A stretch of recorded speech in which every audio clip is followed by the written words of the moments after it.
Hello, family members. I hope you're having a nice day today. I'm sitting here with Osprey. You might see her back here a little bit. She wants some lovin's.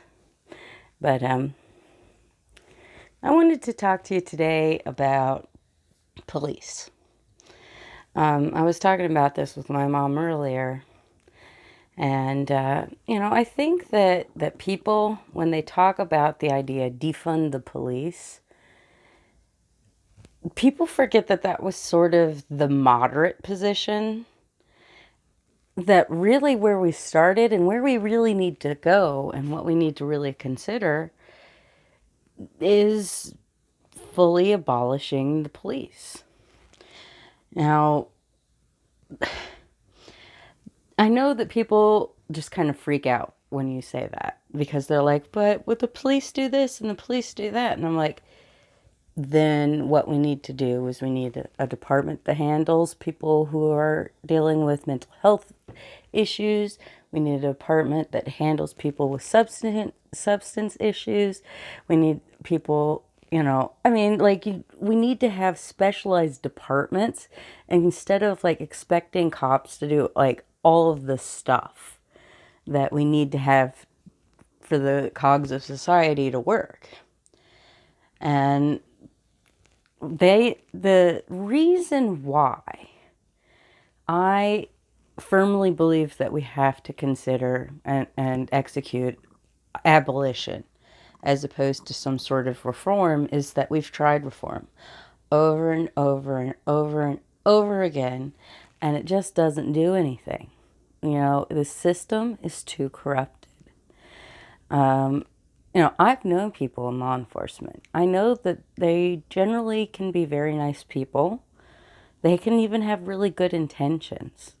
They may even consider themselves to be one of the good ones, But the problem is they are part of a system that is so hopelessly corrupted that there's no way to fix it. Anytime that there's an issue, it is so difficult to hold any sort of law enforcement officer to account for any sort of corrupt behavior. And the problem is there's this whole community, the whole thing about like back the blue and police wives and all that, that's terrifying because it creates an us versus them mentality. And so people who are within the system don't really understand how horrible it is that they, take advantage of their power and position. They pick and choose who decides who gets a ticket for what, they are judging people constantly, and there's so much bias, and it's not possible to fix. The system is broken. Any attempts that we've made to fix the system don't work. We have to scrap it and start over. We have to rethink how we want things to work in society. Because every time I see a feel-good news story about a school resource officer, a cop that's in school, I can't help but think about those children that are terrified of that cop. That having that cop there means that they are stressed, that they are worried that they are going to be targeted, that they are going to be hassled. And how conducive is that for their education? Even if that school resource officer has a few kids that he likes and they really like him and it's a lovely little relationship, that doesn't take away from the fact that having someone there that's armed, that can ruin a child's life by getting them involved in the justice system, which is so broken and underfunded and just not a priority. We have failed. We've failed. America has failed to provide justice. There is no justice. There are laws that get selectively enforced for people who the law enforcement agents decide to enforce it, or prosecutors decide to enforce it. You know, it's like watching all this coverage about the Trump trial and some of the things that that man has done, and any other defendant that's done a tenth of what that man has done would not have pretrial release. He would be detained. But he gets his own special two-tiered justice system, just like he says he does get two-tiered justice. And he is benefiting from it. You know, the judge flat out told him to his face that he doesn't want to put him in jail. I mean, can you imagine?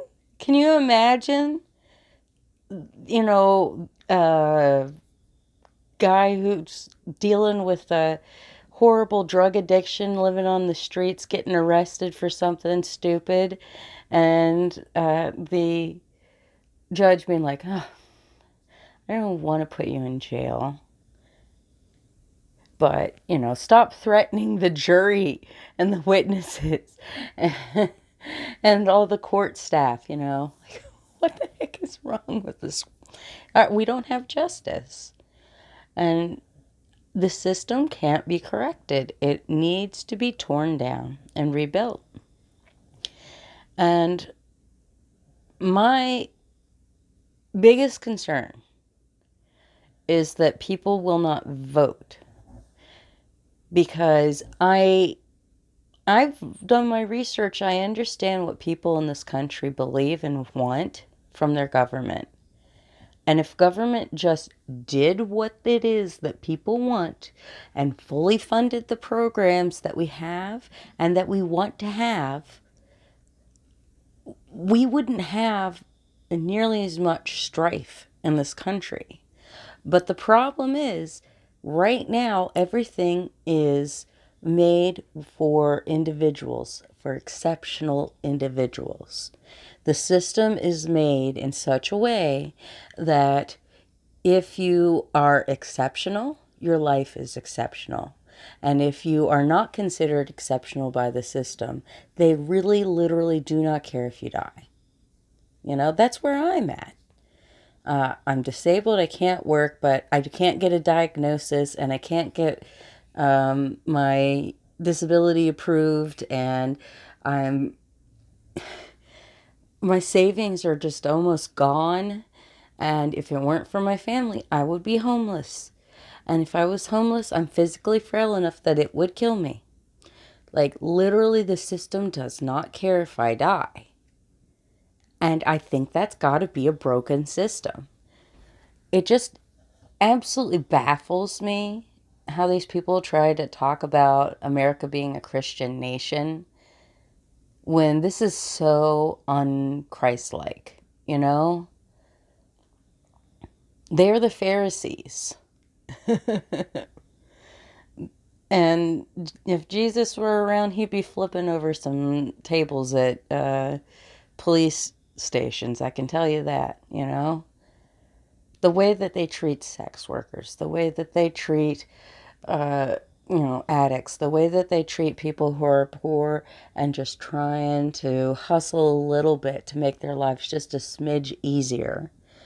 You know, if you take away people's hope, take away their reason to believe that their lives can get better,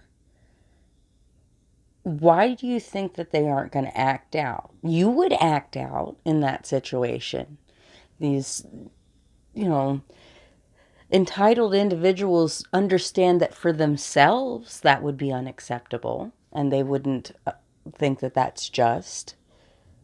But they accept that other people, lower class people, can have the broken system of justice crush them into dust. Because it works well enough for them, so what do they care? you know? Every time I see a police officer, every time I see, especially anytime I see them with the siren going or they've pulled somebody over on the side of the road, I always pray for them. I pray for them and everyone they interact with because I am terrified that any encounter with the police is going to end poorly. And it happens so much more often than we realize because there are so many things that are worse than death. You know, when the police commit extrajudicial murder on suspects who are innocent until proven guilty in a court of law, that's easy enough to understand as a tragic, horrible wrong. That a life is ruined, taken, right? But what about all the people who get pulled over on the side of the road and get a ticket that they can't afford? Or get put in jail because they couldn't get a ride to their probation officer and missed an appointment, or, anything. And everything they have taken from them. And the system is broken, I mean, the fact of the matter is we have legal slavery in this country. And the only way to create those legal slaves is by imprisoning them. And the only way to imprison them is for the police to arrest them. The police have a direct incentive to identify certain people as criminals. And once they've been dehumanized and turned to criminals, they can be put in jail. They can be exposed to extremely hot conditions that could kill them. They could be in places that are violent and they are physically harmed or emotionally harmed, sexually harmed. And it's so funny to me because you do occasionally see like right-wing people making good points about how broken the system is now that Donald Trump is having to go through it. Now that the January 6th people have to go through it. Oh, how horrible these conditions these poor people have been kept in. And it's like, well, if it's horrible conditions that they should never have been in, then why is it okay for anyone to have to be in those conditions? And it's not. It's not okay. The system is corrupt. The system is corrupt. It's all broken. We don't enforce laws in any way that is just or fair. The justice you get in this country is all about your influence, your ability to impress a judge, and the money that you have to mount a defense and to make yourself look presentable and convince people that you're one of the good ones, that you don't deserve to be marked as a criminal, And we have these like cops and robbers things, the good guys and the bad guys and blah, blah, blah. And we have to break that down. It has to end, We can't just, stop individuals from misbehaving because the culture that law enforcement has created within itself is so corrupted that every single individual is tainted by it. Every single one of the people in the justice system know that they are part of a corrupted, broken system that does result in death and all sorts of harm to innocent people. And yet, they continue to participate in the system. There is no way to do that without being corrupted. You have to accept that you are part of a system that is corrupt, that has corruptions, that fosters corruptions, that covers up corruption,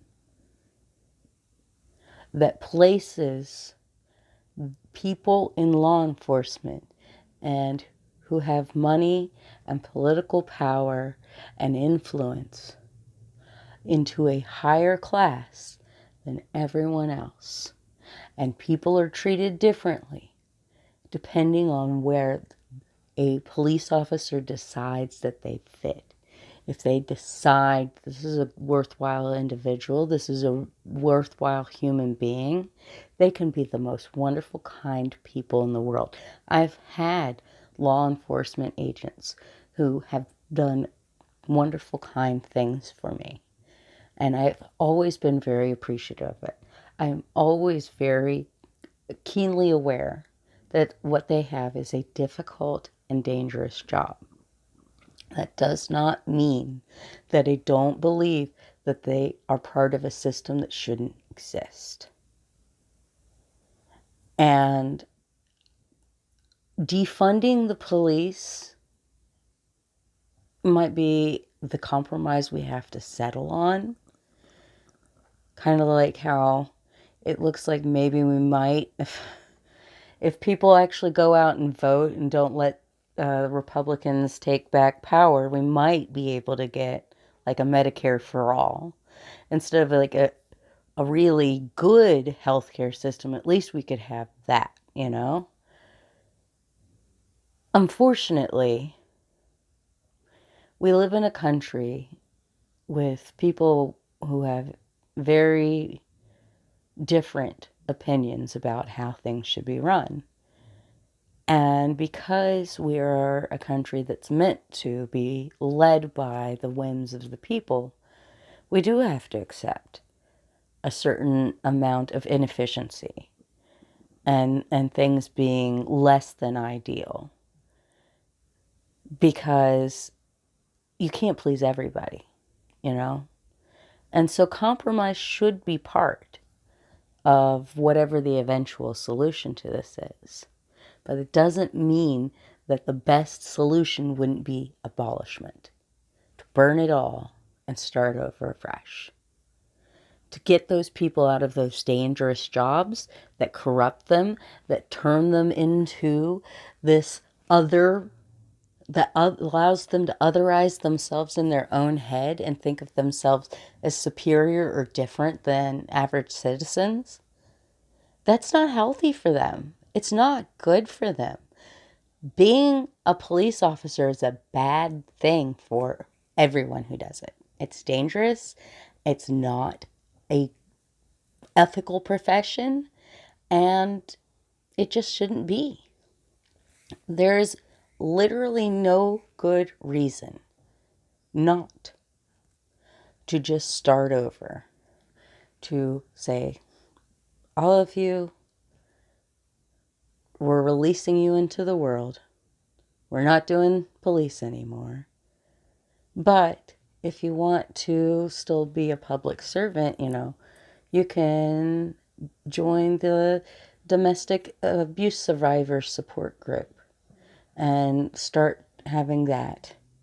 And, you know, find different ways, different specialized departments that take over some of the absolutely ridiculous things that have been foisted on police officers.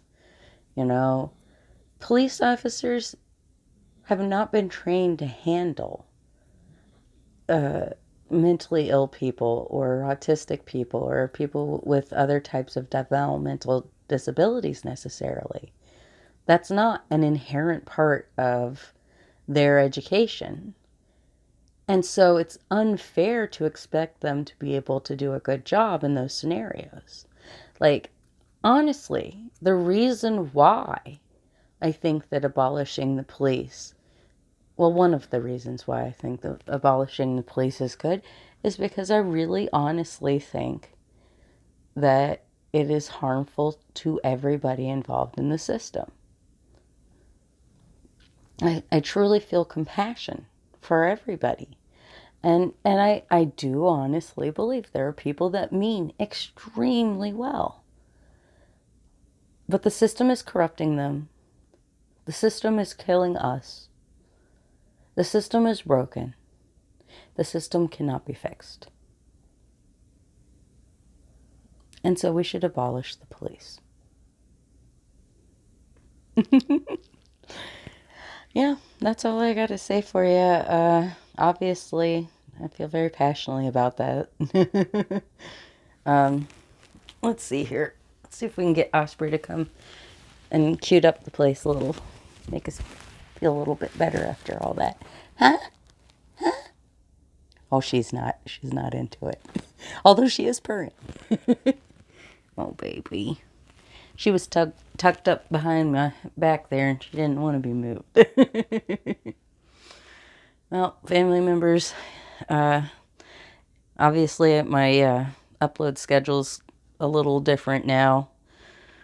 I might have to make more night videos like this, which I don't like to do because I like daylight, but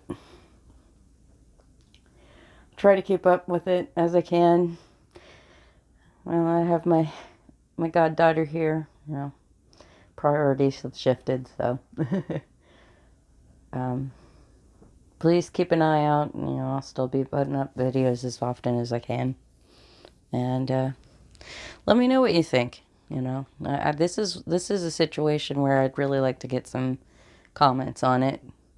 Although that's true for all of my videos, because I'm interested in what people have to say. You know, some of them are just funny. You know, they just come in and to be insulting and dumb, and I absolutely love those. Like, I just think they're so hilarious. Like, I can't help.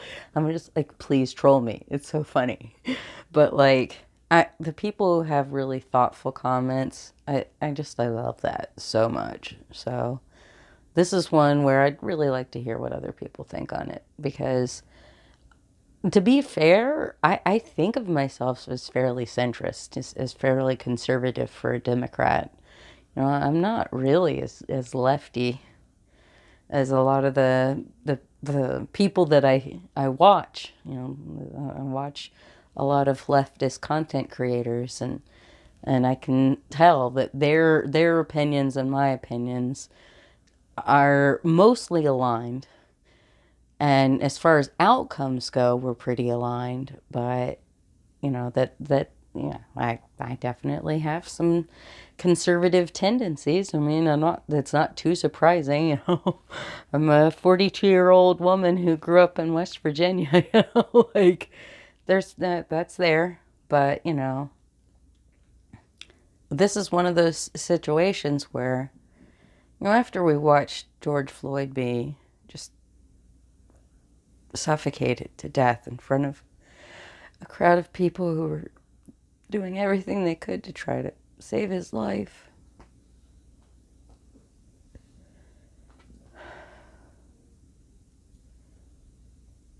the system created men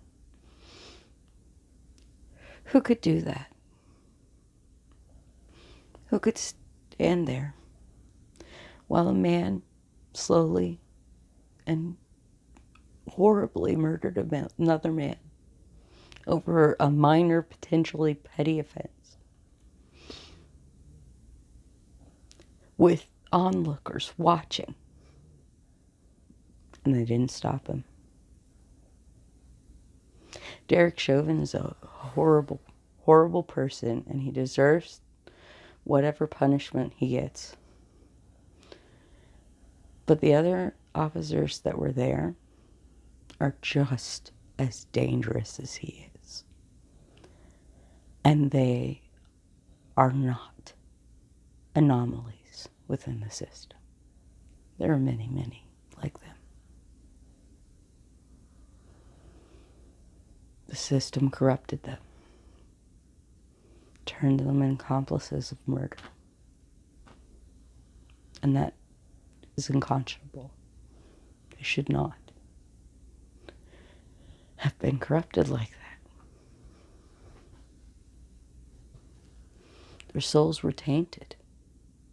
They may have had good intentions, But they were corrupted by power. Power corrupts, and we've given police officers too much power. And they're human beings. They don't deserve to be corrupted. And we're human beings, and we don't deserve to be victimized by them. Love you, family members.